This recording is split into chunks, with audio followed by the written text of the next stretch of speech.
The Federal Reserve has gone down a path it cannot turn back from. It has gone towards the inevitable failure of the currency. There is no way that printing excessive quantities of fiat currency can ever work out well. They know this, but that's what's being done anyway. There are no historical examples of successful currency debasement, and yet they're all doing it anyway. Sadly, people are enjoying this policy and believe that this is somehow positive. How foolish. You came here for the truth, so let me unveil that for you.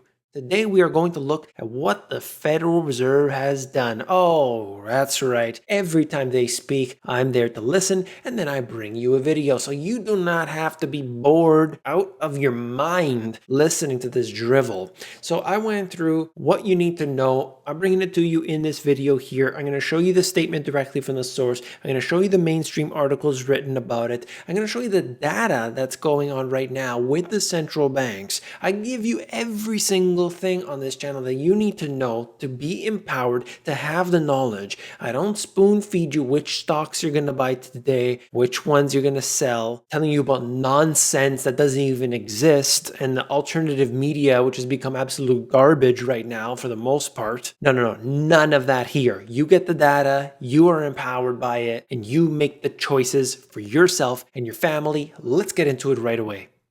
All right, so the markets initially reacted very positively to the message of Jerome Powell and the Federal Reserve. So this right here represents 2 p.m. That's when the statement came out. And you can see, as a result, the S&P 500, it goes up. Everybody's loving it. It's fantastic. And then they realize it wasn't enough, and the markets came down. It didn't come down significantly, but surely it did not react positively by the end of the day. And I checked the futures. They were down just a little bit. So we'll see what happens in tomorrow's trading session. You may already know by the time you're watching this video. Essentially, they want a few things. And I've talked about this before. They want yield curve control. That's one thing. They want the negative interest rates. They have not been getting that at all. And they want more money. They want more QE. They have agreed to, as far as I'm aware, I have the information to show you in a second, $120 billion per month between the treasuries as well as the mortgage-backed securities. In terms of what's going to happen after that down the road, they don't really know exactly, but all they're saying is that don't worry, we're going to take care of you.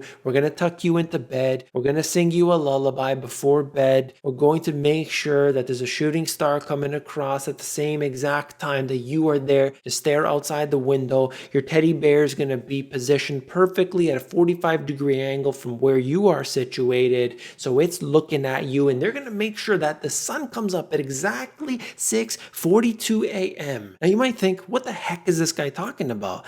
It's simply an analogy, a silly analogy of the Federal Reserve making sure that every piece of the puzzle is there for you, because otherwise you're going to go and sell your stocks. You're going to go and pull those investments out, and you're going to hide that under your mattress, and they don't want that to happen. At least talking about surface level stuff. We can get into the real deal another day. But this is what's going on. They are trying to adjust absolutely everything. And when you tinker, when you try and do something like this that affects so many people, you end up breaking it. All of these different governments throughout history, all these different empires throughout history thought that they could be smarter than the market, and it ended up ruining the currency and so many people's lives along the way. But they do this, why? Because they're trying to keep those at the top enriched, powerful, give them the control that they need, and try to maintain it. It always works out to be just a few. I'm talking not the 1%. I'm talking about the 0.0001% that will be able to come up on top at the end of all of this. And we know who we're talking about here. Mentioned it so many times before. I want to cover a lot of data here, so I need to move. Let's go. If you've been watching this channel for a while, you know that at the Money GPS, I always give you the data directly from the source. If you want to see any of these links on any of my videos, go into the description where you see sources used in this video. You click on that link, it brings you everything you need. This is the Federal Reserve's press release. At 2 p.m., they released this, and then at 2:30, they might have a statement with a bunch of people asking real softball questions. Anyway, this is September 16, 2020. So as of this time, time after the statement came out, you probably have already seen the data, you know what's happening. But I only show you this because at 2 p.m. or after, you want to go directly to the Federal Reserve's website and see it for yourself. Because CNBC and Bloomberg and so on, they're going to take little snippets. They're going to take one line and they're going to put that information into whatever seems good for them, how it's going to be so fantastic you don't need to worry and you can invest in stocks because their advertisers are paying them accordingly, right? This just gives you an idea of what they're saying directly from the source. Never be fooled into taking what they say at face value. They tend to leave a couple things out. All I'm doing here is giving you the information. I want to move on. Let's take a look at the next one. The Fed's new dot plot after its September rate meeting. This is the dot plot that is really largely not important, and we found that out as the Federal Reserve had to reduce interest rates at a time when it was promising that it was going to increase interest rates. So you know how worthless this is. But I just wanted to show you, I know the font is small, but we're looking at right now 2020, and then it goes to 2023, and then longer term, okay? So essentially what they're suggesting here, all the members of the FOMC are thinking that over this long period of time until 2023, the chances of interest rates increasing are essentially 0%. That's the way it's looking now, as of now. Nobody knows what it'll look like next year and the year after and so on. But in the longer term, so after 2023, the expectation seems to be around 2.5%. We know that's not going to happen, but 2.5% for the interest rates after 2023. So we know regardless that the Federal Reserve's intention here and now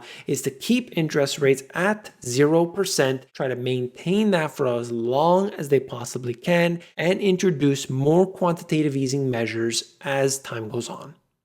Fed's lifeline to Main Street flops with 99.8% of cash untapped. You know about all the different programs that they have in place: Main Street lending, corporate buybacks, corporate bond purchases, ETFs, all this nonsense, right? Well, they have the Main Street lending program and they're supposed to be giving out $600 billion. Anybody could borrow. It's so fantastic. And unfortunately for the Federal Reserve, because they want to take over everything, just 0.2% of that has been used. I don't think anybody wants to take cash from the Federal Reserve. This is a brand new program, first of its kind. They went and skirted around the rules. So there's this big thing, this kind of important Federal Reserve Act that was set up, which should never have been allowed in the first place, but it set the Fed into what they can do, their actions and so on. Well, the easiest way when you have a crisis is simply to, instead of having to go through all that red tape and stuff, because that's real difficult. It takes a lot of time. You simply go around the Federal Reserve Act and you do whatever you want. There's some money, there's some currency. Enjoy free money for everyone at the very top. So CNBC had a few words about what has happened in this particular statement, and it's mostly kittens and rainbows. You know how it is. But I just wanted to point out a few things. The Fed does not expect to see inflation pick up for years, and it's willing to keep rates at zero even after it does. If you read the actual statement provided by the Fed, I didn't want to go through it all because you'd fall asleep. But essentially what they say is that we expect the economy to fall at about, I think it was 3.7% down. Before it was something like, 6% plus. So it's getting better. So the situation, according to them, what they're saying, the situation is getting better, though there's a lot of uncertainty. As a result, we're going to keep interest rates extremely, historically low and print a heck of a lot of money. Those two things don't match up. If anybody can make any sense of that based on what they're telling us, please let me know, because it does not make sense. Stocks gave up their gains as Fed Chairman Jerome Powell briefed the media and described the Fed's guidance as strong and powerful. Then we have this quote: "He is the great and powerful Oz." Investors got duped. They thought that enhanced forward guidance meant something, but when they peeked behind the curtain and realized the Fed didn't do anything, the market rolled over. Enhanced forward guidance. My goodness, they use these silly terms. Forward guidance basically just says the Federal Reserve is going to make statements telling the market what it's going to do. They've always done that. They just use it as a quote unquote tool, but it's nothing new. Now they have enhanced forward guidance. It's nonsense.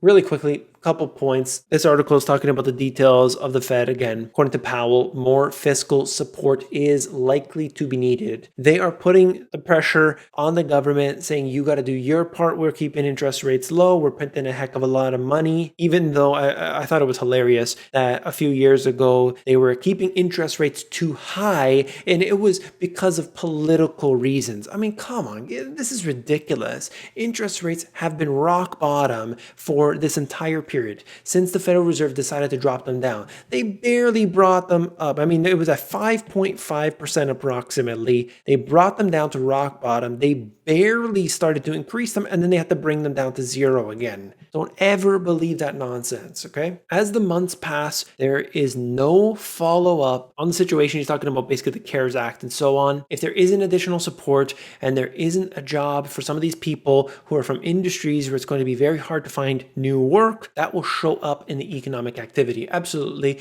And this is the uncertainty that they're suggesting requires all of this nonsense that they're pumping into the system.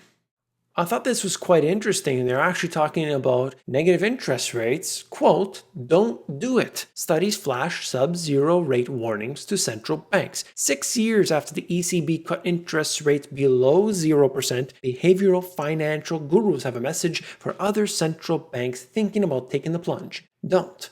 You don't really get that type of message too often, but here it is. Rates in the US, Britain, Norway, Australia, New Zealand, Israel, and Canada are at or below 0.25%. So chances are one or more of the central banks will go sub-zero and try to counter the economic funk. Money markets, check this out, are pricing in the Bank of England making the move in 2021, while New Zealand Central Bank has already asked banks to prepare for negative rates. My friends in New Zealand, watch out, okay? Just like all the others, it is very, very difficult to reverse this, and the damage will be done. Negative interest rates do not work. That has already been laid out. This is just one more that, to me, as far as I'm concerned, is quite obvious. You can read it if you're interested, but pay close attention to what the Federal Reserve does as well as the other central banks. Major central bank policy rates. You can go through and see the direction and just take a look. US, Switzerland, Denmark, Norway, all of the rest are here. And some of them during this period did increase their interest rates. The orange line right here just represents the United States, which brought them up to approximately 2.5%, even though they said that they would be able to bring them much, much higher. The rest of them didn't even get to that level. Many of them, basically throughout the entire period, left them at historically low levels around zero. Some of them had to go lower. But on a historic basis, anywhere around this range that they were in is unbelievably low. The money is so cheap. In fact, it's so cheap that a company like Apple, where they've got like $200 billion in cash, they borrow money. I don't think people realize that. You're sitting on a bunch of cash, so much cash that you can buy most other large companies, and yet you borrow. Why? Because they're able to produce more from that debt than it costs them. Super rich step up big stock sales after global prices surge. Some wealthy are looking to cut single asset concentration. And this is important because if we follow the insiders, if we follow the big money, we can get some insight as to what's happening. It's never going to tell the whole story. We're not going to know the entire thing because what they're doing behind the scenes could be personal. It could be related to something else they're doing. It might sell a whole bunch of stock from one company they own and then start up a company on the other side. We're not going to know all that. It's difficult to follow all that, but here it is anyway. Just wanted to bring it to you. Yelp data shows 60% of business closures due to the situation here in 2020 are now permanent. Think about that. 60% of those businesses that said, we can't stay open right now, we got to close down, we'll open up later on, they never got that chance. It's unbelievable to see how many businesses have had to close their doors. And I know most people don't give a damn, but that's unfortunate because so many lives are being hurt by this. Yes, when you open a business, you take a risk. There's no doubt about it. But what has happened here today is truly, and I know the word gets overused today, it is unprecedented. As of August 31st, 163,000 businesses have indicated on Yelp that they have closed. That's a 23% increase since mid-July. According to Yelp data, permanent closures have reached nearly 100,000. That's representing a 60% of closed businesses that won't be reopening. Hotels facing a painful wave of permanent closures. Several big name properties have fallen behind on their debt or closed. This is a problem that will, of course, rear its ugly head into the commercial mortgage-backed securities. I've talked about this numerous times. I've told you to keep an eye out on it. Of course, you will see future videos about it. Stay tuned. That's all for this video. If you found it informative, hit that thumbs up button. When you do, you are supporting me. I want to thank you for that. Simply by clicking one button helps me out. Thank you. If you want to learn how to sell stuff online, I'm talking about e-commerce, something that gets more popular every day. It's a skill that everybody should have. Check it out for free at the AmazonGPS.com. If you want to learn about the financial system, you want to understand central banks, you want to look at the stock market and everything about real estate and all different asset classes, these two books break it down for you very simply. Check them out at the link in the description. If you want the audiobook instead, moneygps.com. Wait a second, don't go anywhere. Have you seen this video? There's a lot of good detail in here. It will keep you up to date. So check it out if you haven't already. Click on it. I'll see you there.